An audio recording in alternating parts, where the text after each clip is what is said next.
Sa bawat taon na lumilipas, mas tumitibay ang Makiling Builders Depot. Hindi lang dahil sa tibay ng aming pundasyon, kundi sa lakas din ng aming mga tao. 2025 was more than a year for achievements. It was a year for gratitude. This year, we celebrated milestones and strengthened our bonds that elevated our service. Every win is shared.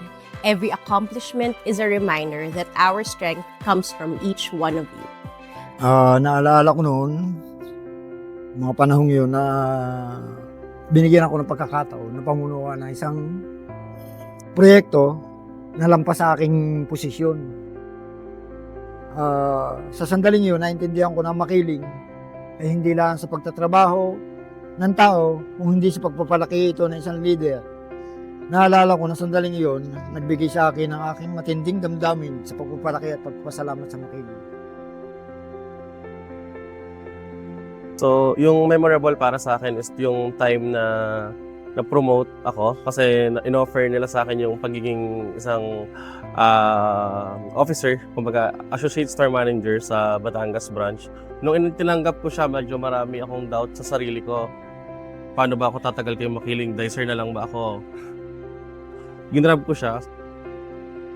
Tingin ko naman, nag-improve ako bilang empleyado ni Makiling.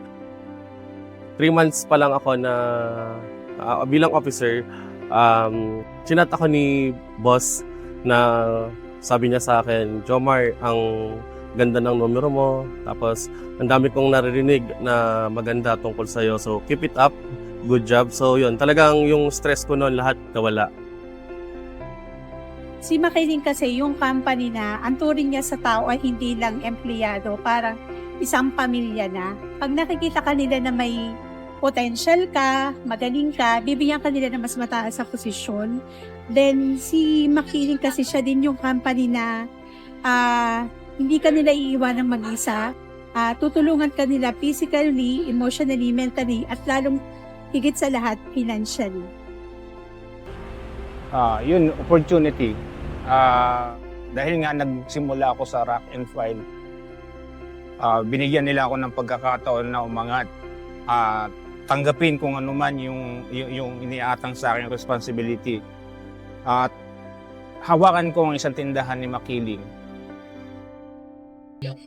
Para sa akin, ma'am, yung consistency, then willingness to learn. Yung kagustuhan mong matuto araw-araw sa trabaho para magampanan mo ng maayos at matapos mo ng maganda yung trabaho mo sa ito. Siguro po is accountable dahil bilang isang store manager, so talagang hawak mo yung mga tao. Lahat ng nangyayari sa tindahan, so talagang accountable ka talaga. Kailangan ko ano nangyayari, kailangan alam mo lahat. It's about the integrity and accountability. Lagi kong pinapakita sa mga kasama ko sa department na dapat yung trabaho mo, you're always able to hold accountability dun sa trabaho mo na kapag may mali, sabihin mo and then solve natin. And then kapag may mali tayong desisyon, panindigan natin na sige mali tayo, itama natin. So it's about integrity and accountability. Kung mahal mo yung trabaho mo, mahal mo si Makiling, I'm sure na yung Makiling, yung mga boss natin, magtitiwala din sa atin at mamahalin din tayo in return. So yun yung kaya ako nagstay ng matagal. Behind every achievement is a story. Stories of dedication, resilience, and shared triumph. As we end 2025, we want to honor our people. They are our builders, our foundation, and our future. Together, we look forward to another year of excellence, passion, and service. Dahil ang galing ni Makiling ay nasa bawat isa sa atin. It's always about the people especially sa branch. Kasi sila yung gumagawa ng benta eh. It's about how the managers lead the dicers. It's about how the ASM help the managers. It's about the support ng warehouse sa mga dicers natin pag kailangan ng stocks.